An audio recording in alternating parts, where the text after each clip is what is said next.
The Chris Johnston Show. Let's go! Your number one destination for a behind-the-scenes look at the game of hockey. Is this thing on? Here's NHL insider Chris Johnston and host Julian McKenzie.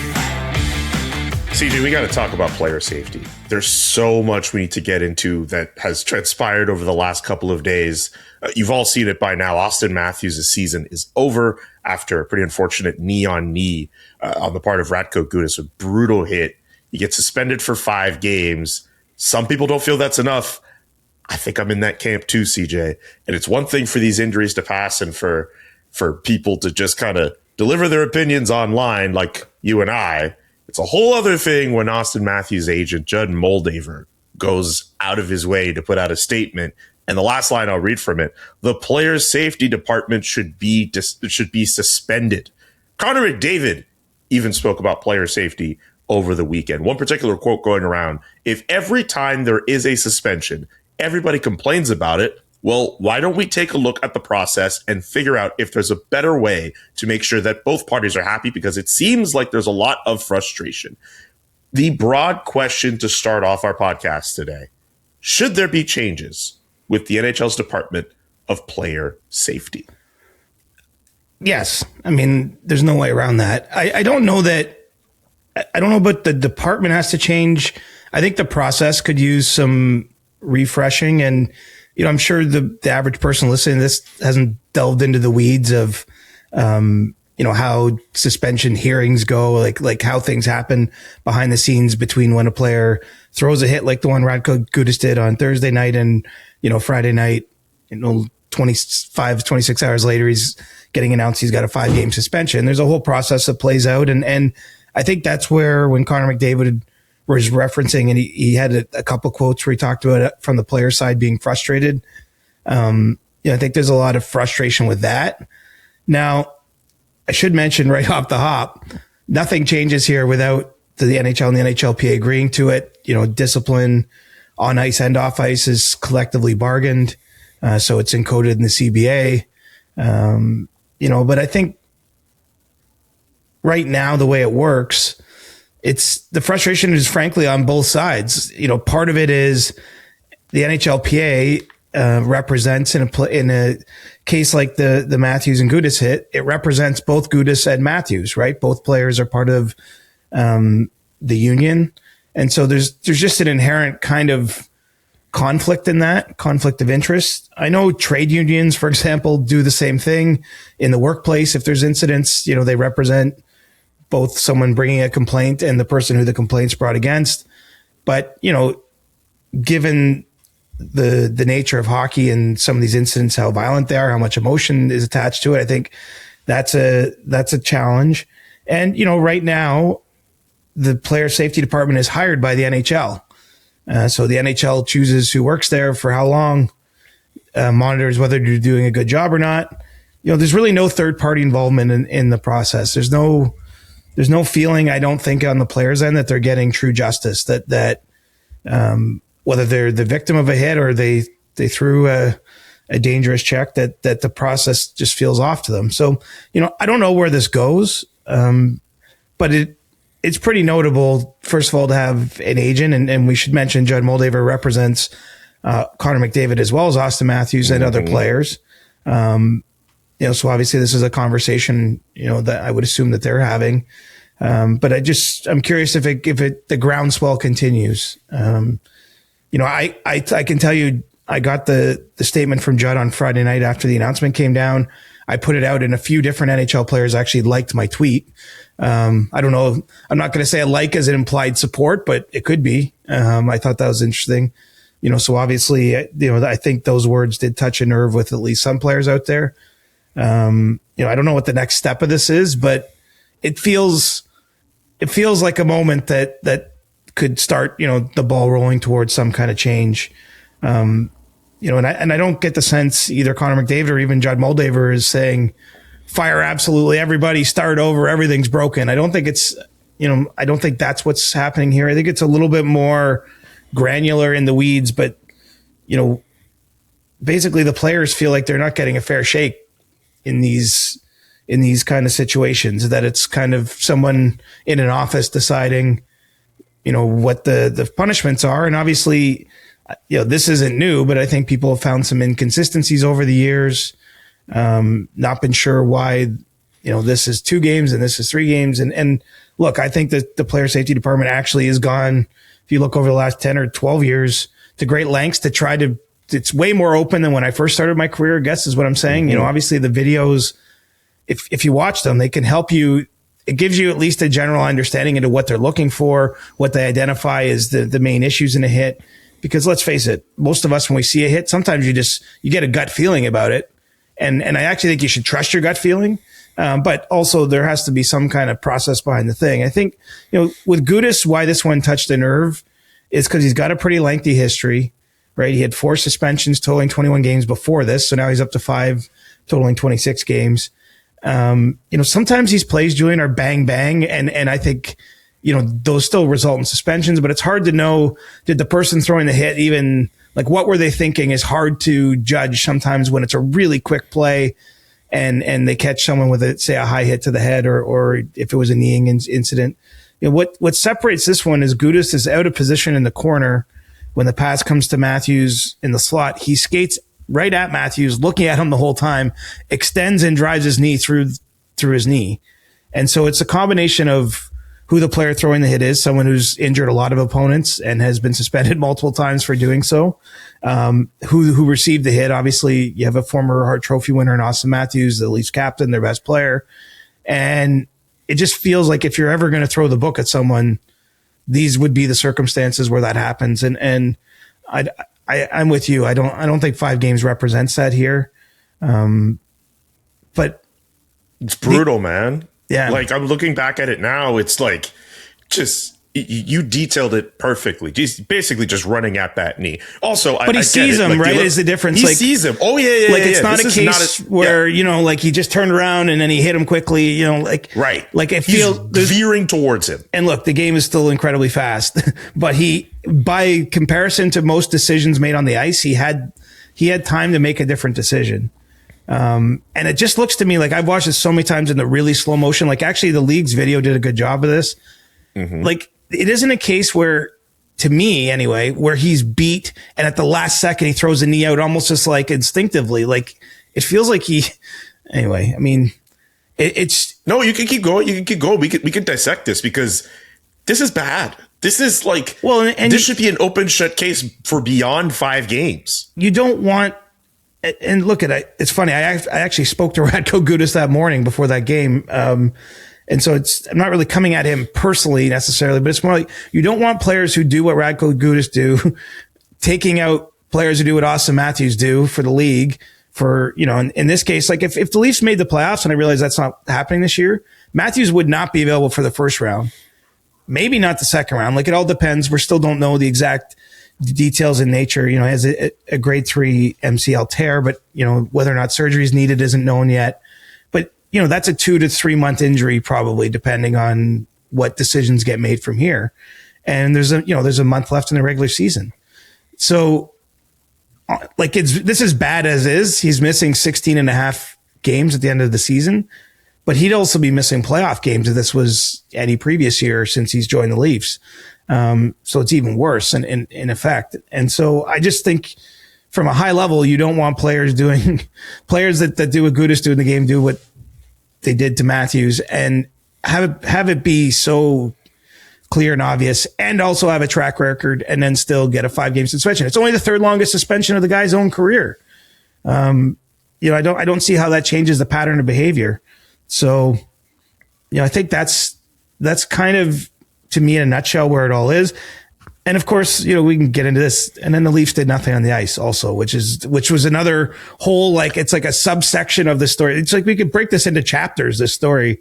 It's literally been laid out since Thursday. We can totally get into that discussion because I've noticed a lot of that discourse online, and I don't like the fact that there wasn't a visceral reaction to Auston Matthews getting decked like that. We've seen the Leafs react to so many other different things, and then that being what happened after that serious of an injury, that's extremely disappointing.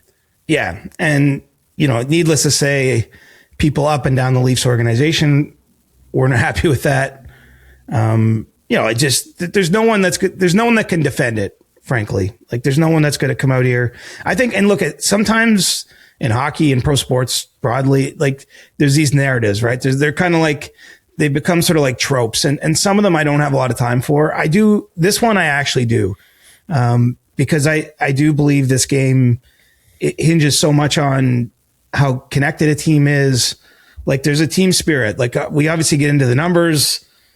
We look at, like, there's lots of ways to look at a hockey team or a hockey game or a hockey player and evaluate it. But ultimately how a team is cohesively is really important in this game, because the best teams, have something in that regard. And, one way you would measure it, I think, is a case like this. Like the same way I don't have any time for the I didn't see it stuff, because look, you and I have been to enough games. Lots of times a clean hit gets thrown against a good player and teammates. That's enough for you to go at a guy. Teammates, I think sometimes they jump in, honestly, just in case it wasn't clean, because I do get exactly. it. Like you don't always know what happened. All you need to know is that your best player is down on the ice and their dirtiest player is the guy who is the culprit. Like, to me, that's all you needed to know. It doesn't matter if you realized in real time, and it's funny because the Leafs did actually have a very spirited response to it, like 20 minutes later after an intermission. And no one will ever remember that. Like it's kind of like not the point. And I wonder if it can be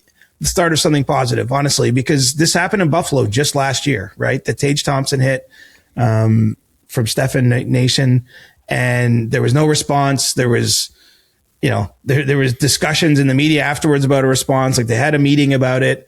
And then, I'm not going to connect a direct line, but look at the Sabres are not that team anymore. Right. And, one of the better games of this season happened a couple Sundays ago when they were challenged physically, by the Lightning, and they stood up for themselves and they came back and won a crazy 8-7 game. And they've shown that they're not that team anymore. And they do have a lot of the same players. So, I'm not saying the Leafs can't address this, but it's clear they have to address it. To get to where they want to go to. I mean, this is a lost season. Everyone knows that by this point. They're playing out the string. We're watching lottery odds. That's kind of like where it is right now for the Leafs. But they don't want to be here next year. Like they're not a team that's in this. They might end up here next year, but they don't want to be here next year is kind of the point. And so if they're going to bounce back, obviously we're talking about what happens behind the scenes with management, with coaching staff, with, what personnel decisions do they make. But also I think they have to ensure they don't have a team that has kind of its spirit that is not at the level where you're responding to that kind of hit. Yeah. Well, you cannot have guys on your team next season who are not going to respond to something like that. That's your captain. That's your leader. That's your star player. Like, anyway, I don't need to ramble too much more. We don't have anything new really to add there. And this conversation's been happening elsewhere for 4 days, but like it, yeah. And look at it, it permeated like it, I'm telling you, the most powerful people, we would call it, or the people with the most decision making around this are irate or were irate. They've probably calmed down in a couple of days, but like this is something that will, it's something I think that will be part of what gets addressed. It just, I think, look, when you're on a losing team, to be fair, you're not going to have that same spirit. Like, I don't know, it could be a little chicken and egg. I mean, the Leafs were in the middle of an 8-game losing streak when that happened. The writing had been on the wall. They sold players at the deadline. Like some guys are playing at the string. I get it. But, I would think that hilariously, actually, the Leafs have played really well since this hit.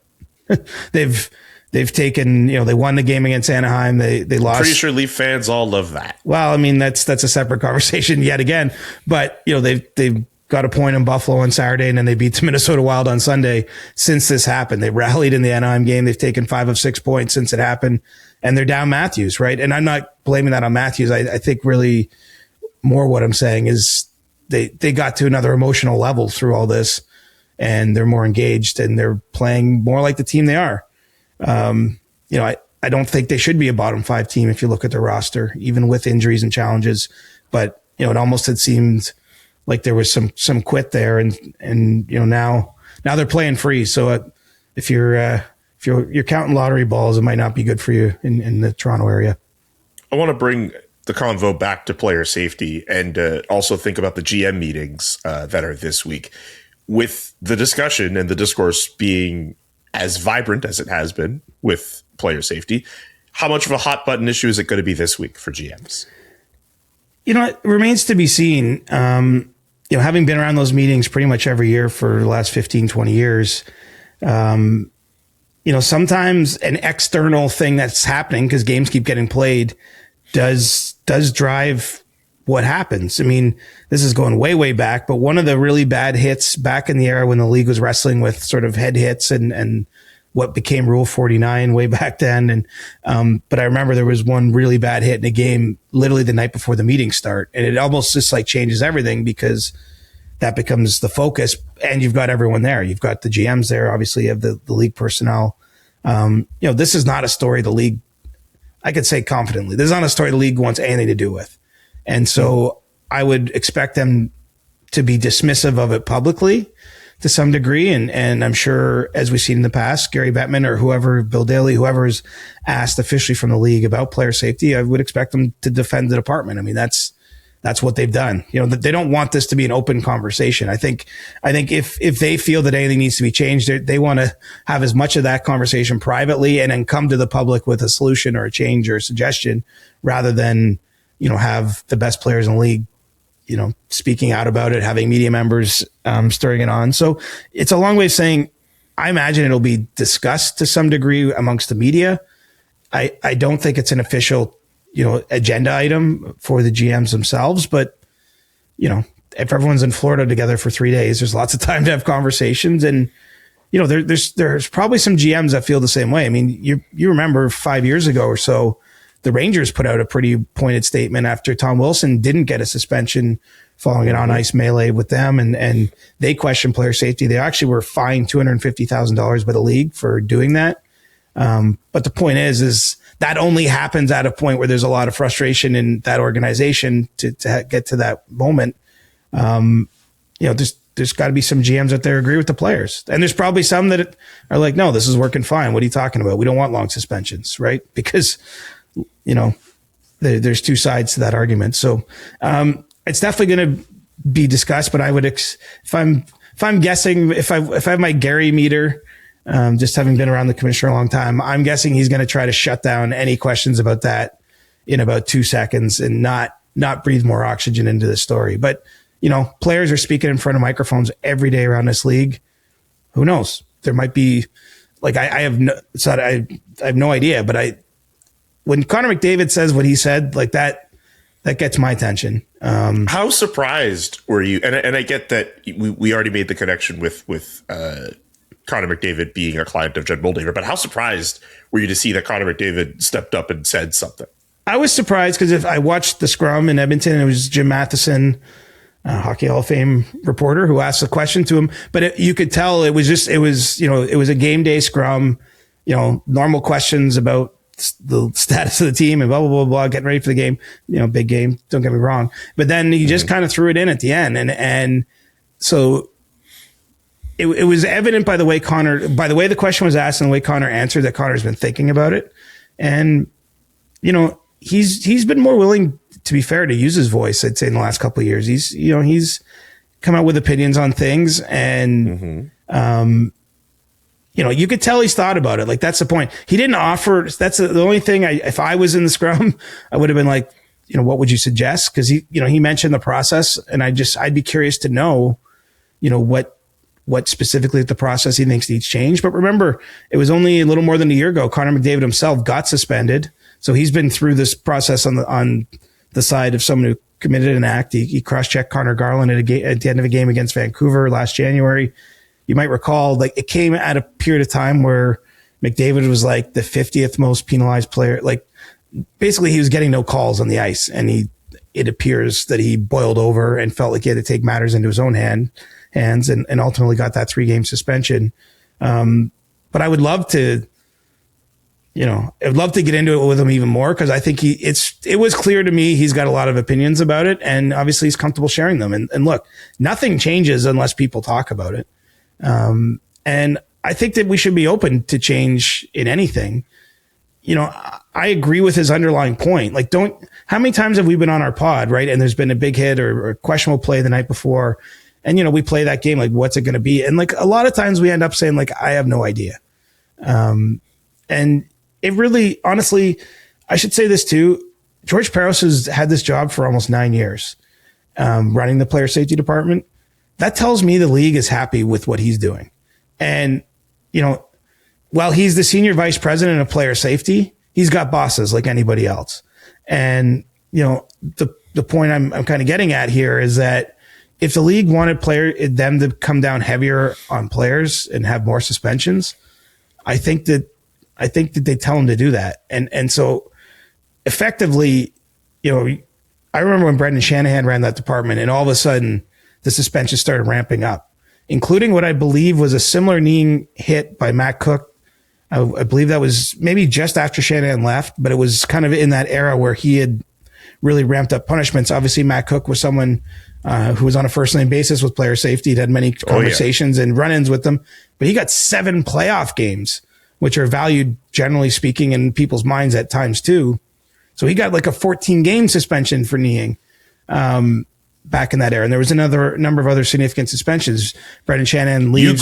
You Google Matt Cook knee on knee. There's a bunch of different Matt Cook knee on knees, if you get what I'm saying. Yeah. But I'm just saying that is there as a precedent. And that's, Matt Cook's history is probably worse than Gudas's, obviously, but like they both have significant histories. But after Brendan Shanahan left to go to the Leafs, George Parros ultimately was promoted to run the department. And, everything we've seen the standard of, how many games are given out went down. And again, I don't think it's a coincidence. I think George is delivering on the mandate he was given. We'll call it. So, it's not, I think we have to be fair about that, as maybe the commissioner's office doesn't want this to change. And so if that's the case, it's really on players to speak out, because nothing will change. Usually change happens in this league if the top wants something to happen, right? Like that's like, we're all sitting here staring at this playoff format going like, why do we still have this? And there's one answer. It's because the commissioner and doesn't think it needs to change.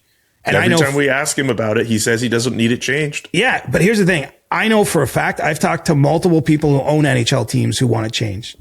Bill Guerin made a comment recently on the radio or someone's podcast, the Minnesota Wild GM, about like how he doesn't make sense. Like, this is yet another season at the end of a season. It's been the Atlantic Division sometimes. Obviously now it's the Central, but where you have 3 of the absolute top teams in the league, 1, 2, 3 in a division. And because of this, there's so many forced constraints in the playoff system. One of them for sure is going to be done too soon, but arguably 2 of them are going to be done too soon. And yeah, so I guess the point is what can force change is public pressure, and what can generate public pressure is more players doing what Connor McDavid started. Picture this. It's late at night. You're scrolling through your social media feeds, and then you see it. That one product you've been searching for days, for weeks, even months. Who knows? I know I'm like that sometimes. Anyway, you click on the link, you add to your cart. Maybe you even shop around a little bit more before finally hitting checkout. And as you're filling in your address, you realize you don't have your credit card anywhere near you. That's when you see it. A purple pay button that has all of your information saved, making checking out as simple as a simple tap on your screen. That is life with Shopify. Shopify is the e-commerce platform behind millions of businesses around the world and 10% of all e-commerce in the United States, from household names like Allbirds to brands just getting started. Best yet, Shopify is your commerce expert with world-class expertise in everything from managing inventory to international shipping to processing returns and beyond.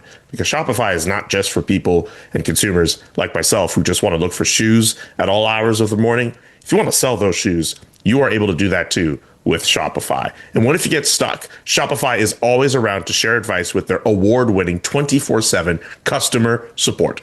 See less carts go abandoned and more sales go cha-ching with Shopify and their Shop Pay button. Sign up for your $1 per month trial today at shopify.com/Johnston. Go to shopify.com/Johnston. And if I haven't repeated it enough, shopify.com/Johnston. Okay, I have a suggestion, and you could tell me if this is not a good suggestion if you'd like. What if whoever was in charge of the Department of Player Safety, they were only allowed to serve like a 5-year term, and you had to change over somebody every 5 years, as opposed to the current scenario where you have a guy who's been in charge for almost a decade, and the standard is, well, seems like it's changing. But maybe if you have someone different, you can kind of adapt to the changing standards of the time. I'm here for that. I'm here for that. I mean, honestly, the way I think it really should be is the people that make decisions don't work for the league, don't work for the Players Association, don't work for an agency, don't work for a team. Like a completely independent third party. Like that would be the most fair way to do it. But obviously, if the league ever signs off on that, you're losing they're losing all the control over it. And maybe one day it's a star quality player throwing the hit, and it's a 22 game suspension, and everyone's losing their minds the other way, and the league can't change it because you have put this process in place. So, you know, I can understand why the league doesn't want to hand that over. But like, to me, if you wanted to feel like you got the fairest shake if you were involved in one of these hearings, it would only come if it was truly neutral. Because you just don't know, you know, look at you're probably aware of this, Julian, but again, I'm explaining for the listeners that might not know. When a hit happens, typically it's a night game the night before. In the morning, when player safety decides what the hearing is going to be, they decide if it's a phone hearing or an in-person hearing. And that terminology is obviously a little dated because the in-person hearing can still be done by Zoom nowadays. Like it's not so much in the old days when this was first come up as a rule, like literally there's a phone hearing, which happened over the phone, or everyone had to fly to New York City to do these hearings in person when there was a big enough hit. The delineation there is if it's a phone hearing, they can only suspend up to 5 games. If it was an in-person hearing, they could go 6 or more. But the point is that they make that decision before, like so that hit happens Thursday night, call it at 8:30 Eastern. By 12 hours later, they announced it's a phone hearing. Auston Matthews hadn't yet had his MRI. So they didn't know exactly. Now, before the suspension came down, they did have the news of exactly what was going on with him medically. But they've made a determination by Friday morning before they've talked to anyone that it can't be longer than 5 games. Like, even that to me seems weird. Like that's very weird. Doesn't it make the hearing itself very perfunctory? Like you've already decided what it's going to be. Obviously, I guess the hearing gives you some wiggle room to adjust it up a game or down a game. But basically by Friday morning, they had in their mind it was going to be 5 games or less. And even that part of the process, like to me, that should be changed. No, like at least give yourself the ability to go through the hearing, to get the results of Auston Matthews' MRI, and then maybe say it's 7 games.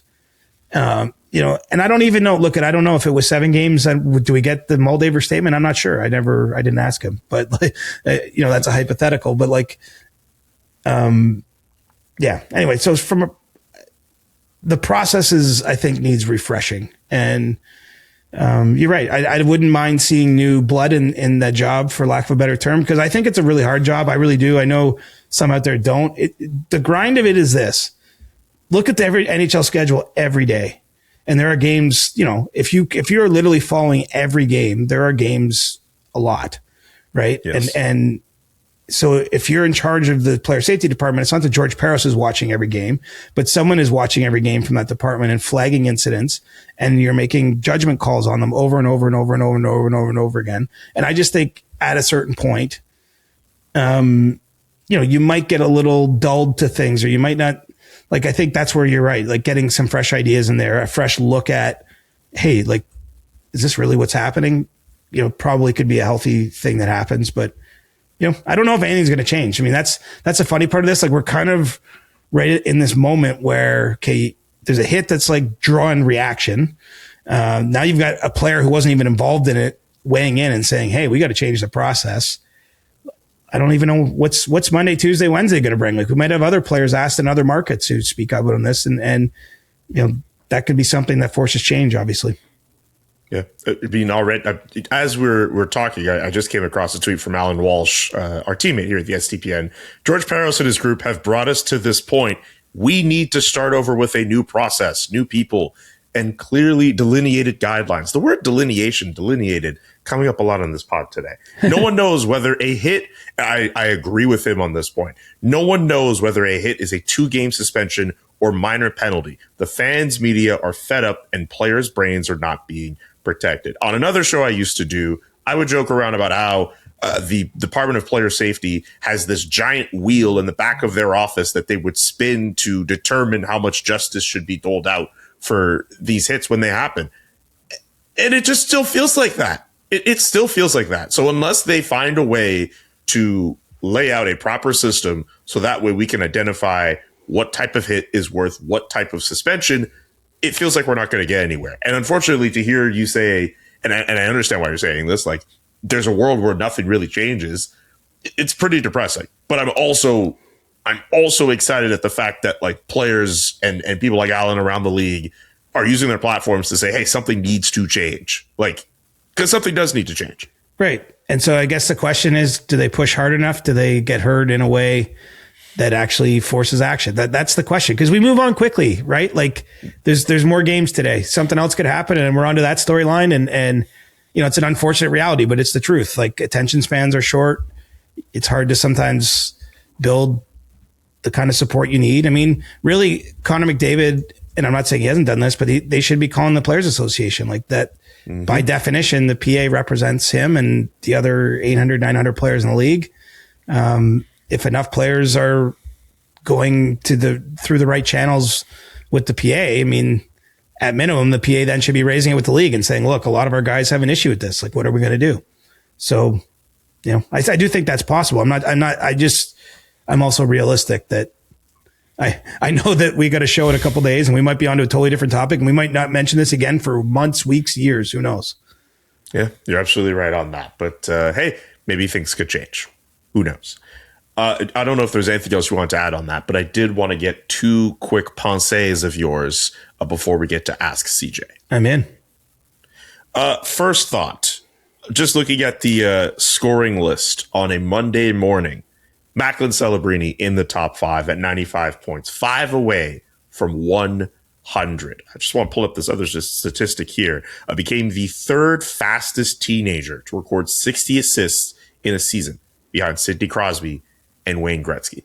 I'm not asking you, because I know you hate these questions, whether or not Macklin Celebrini should be MVP. I know you hate award projections and stuff like that. However, I do think it's worth asking if he should be on an MVP ballot. Well, yeah. I mean, I think different question. Yeah, I got you. I'm measuring my answer, but I think that, I mean, he's 100% in the conversation. You know, I would have a hard time listing him as a favorite right now, but look, he's 40 something points above his teammate. It's kind of like the Taylor Hall argument the year that he won in New Jersey, where Hall finished exorbitantly more than the next best Devils scorer that year. They made the playoffs in a season where they weren't necessarily expected to. I think that there's some similarities here. The one major difference, of course, being that Macklin Celebrini is 19 years old.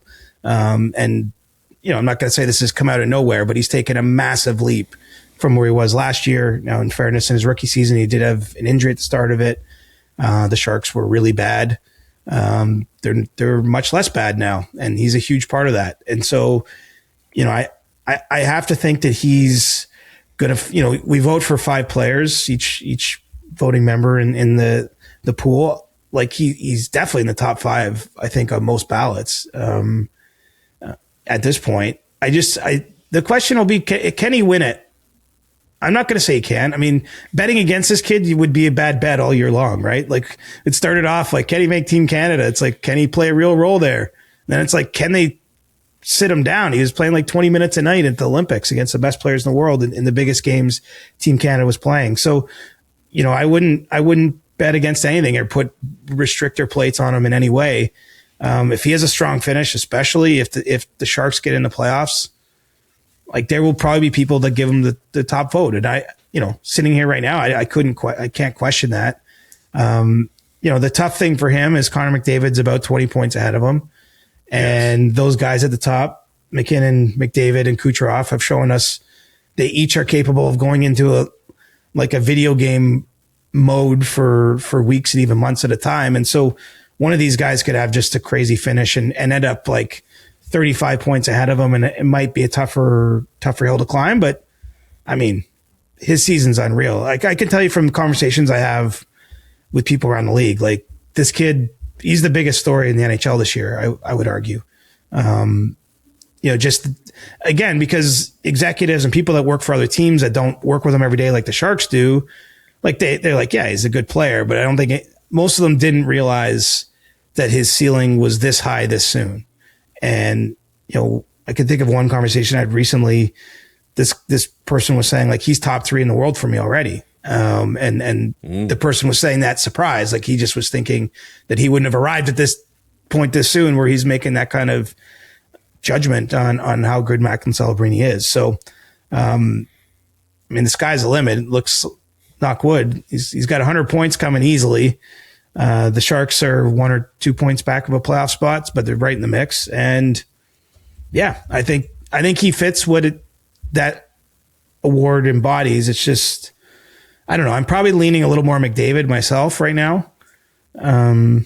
But the beautiful thing is we got a month still. So there's time for, it's worth starting to narrow in on thinking about how you're thinking about this stuff. But also the one thing that's something I hated. It's the one thing I push back on though, is I don't want to make my decision on March 16th when there's still going to be games on April 16th. Like I want to make sure that I'm considering the whole body of everything, basically the entire season. Who's the best player? Look at you being so measured and thinking about your ballot and not putting it out there too soon so that we have to reverse course if you're wrong. I mean, this is a sign of growth in our relationship, my friend. Yes. That we're only getting to March 16th. This might be the first awards adjacent question we've had all year. Because I know that's true. I know that sometimes in years gone by, it'd be like mid-season and you'd want me getting in there with a hot take on something. I was like, I can't have a take on this yet. But I think we're now in the window where, first of all, ballots are going to go out in 2 to 3 weeks, whatever it is, 3 weeks probably. And, you and I are going to fill one out as members of the PHWA as we have in prior seasons. And so I am starting to think about how I'm thinking about it. I'm not there. Like I can't tell you who's winning every award. I mean, it's pretty safe to say Matthew Schaefer's, it's hard to see him not winning the Calder just given the season he's had, how special that's been. I mean, really the Schaefer conversation is, can he get in the Norris? Or to what degree should he be there? And I say that knowing, Evan Bouchard's having a great year. Obviously, Quentin Hughes is, shifted the wins and the sales in Minnesota. Cale Makar's always around those conversations. Evan Bouchard, there's lots to consider, but I think Schaefer's going to end up on Norris ballots too, not just the Calder ballots. I still want an episode, and I know we haven't really done it, or maybe we kind of have. It's hard. You do 400 episodes, you forget. I still want an episode where you tell us your ballot before you submit. You just say, "This is who I'm voting for," or after the fact, you could do that too. We're just like, "This is who I'm voting for." Bang, bang, bang, bang, bang. Yeah, the thing is, I don't know if we're allowed to do that. I mean, you're higher up at the PHWA, like you would know. Well, I'm just thinking that if somebody triangulated all those, if lots of people did that, the awards would be spoiled ahead of time. Like we vote in April and they get announced in June, right? Yeah, sure. I guess if anything, we could always just wait and be. But then by the time we get to June, people are kind of like they're over it because they're already on to the offseason. That's free agency. Well, I mean, since free agency is dead, maybe that is an idea for us. Shows. We're gonna need some filler content, I guess. I don't know. It's something to think about for later this year. Anyway, that was one pensée I wanted you to have. The second one, in the last couple of days, kind of lost it everything. The Ottawa Senators got their first round pick back for the 2026 NHL draft this year. How did they get to this point from what you know about the situation? We could both talk about this.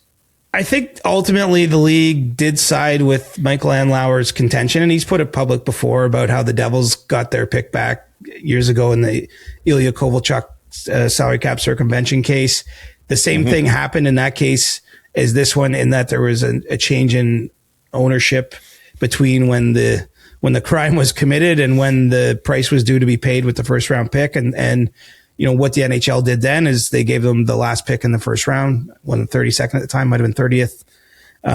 But didn't allow them to trade it. So, I mean, it's not like the value of a first round pick obviously is the player you draft with it, but as we've seen this year, how many first round picks have been traded in the last whatever. I mean, the value is also what you can get for it in real time. And the Senators didn't get that opportunity, right? We just came through the trade deadline. They weren't able to trade it. They're not able to trade it even now. They know it's going to be last, whether they win the Stanley Cup or not. So, it's not full value, but I think that the league was sympathetic to the argument that there is some precedent.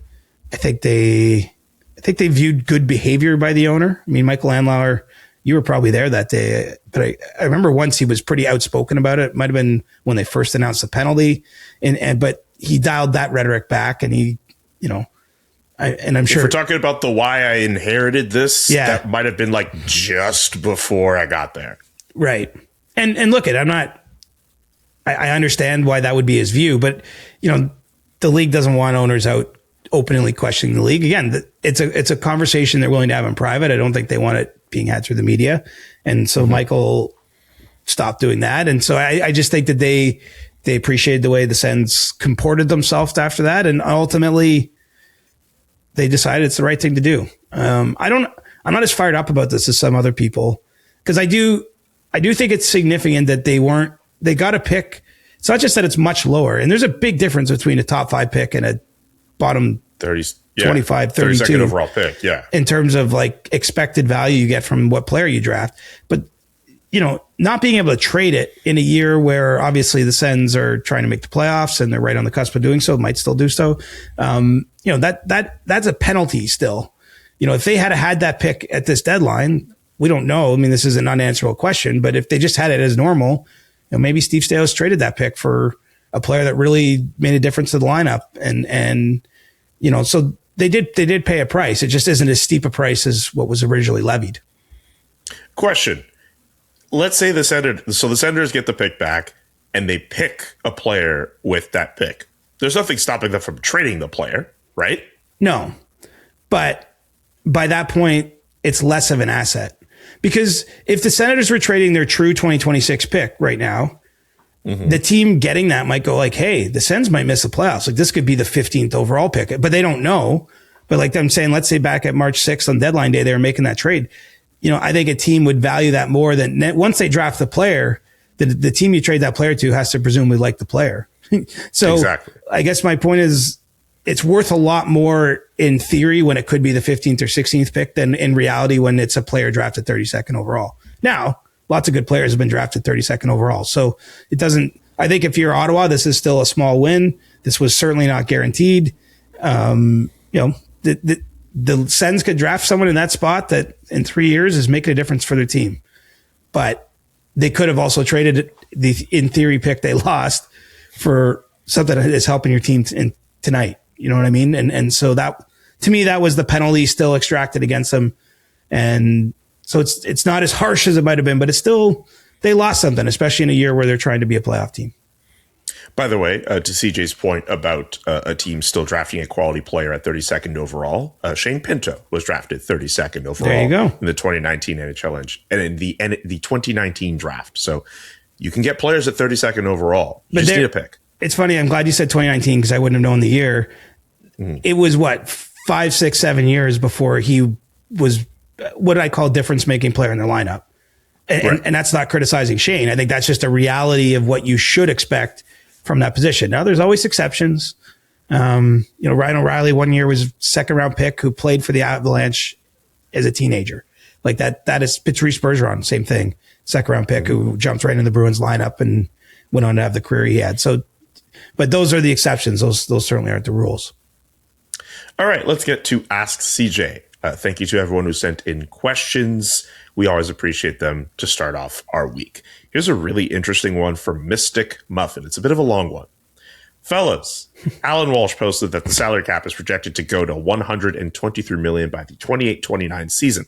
Considering this wild and consistent growth, has there ever been rumblings of players switching to a percentage-based allocation of salary rather than a strict dollar value? I could see this being useful for both teams and players. For example, if you have a superstar, they could be worth 15% of your cap for 8 years. Whatever that 15% ends up being computationally, who cares? It's much easier to track. The player gets paid fairly. They don't have to sit down and renegotiate every 2 years to make sure their value keeps up with cap growth, etc. You also have the inverse for aging players. Someone may be worth 10% at 32 years old, but they want to sign for 6 years. They're not going to be worth that in 6 years. They could ramp down the percentage over the length of the contract so they end up being at 6% or whatever by the end? I don't know if this person is an AGM in disguise, but this is a pretty detailed question.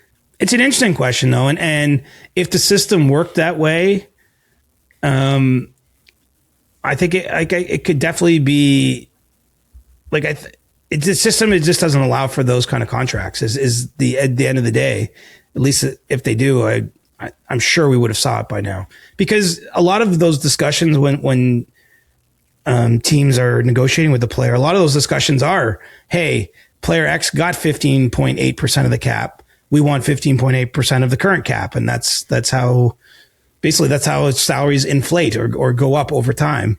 Is that, the superstar contract that Sidney Crosby got in 2007, is still relevant to the superstars of today. It's just, it's based on a percentage base, and obviously the cap's grown a lot. So I would like to think through a system but imagine then every team, instead of worrying about what the salary cap was, you'd be limited to 100%, right? Your team couldn't be worth more than 100% of the cap. So it's like your star player is 17% locked in, and whatever your third liner or some of your depth players are like 1.8%, and you just move players around that way. I mean, it'd actually be a more fair and equitable system, but I don't think that's happening. I mean, I think we're stuck with what we got. Okay. Next question. Smart question, though. Like it is. It's a very smart question. The system could work probably. I think you could make an argument the system would work better that way, but it's just not what we got. This next question from K-Town2272. Has CJ ever fired a source before? Their information either became bad or something else. Conversely, what does it take for someone to become a trusted source? I think I've been fired by sources.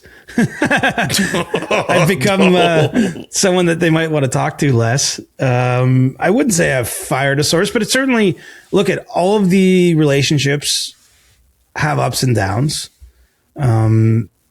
There can be frustrations.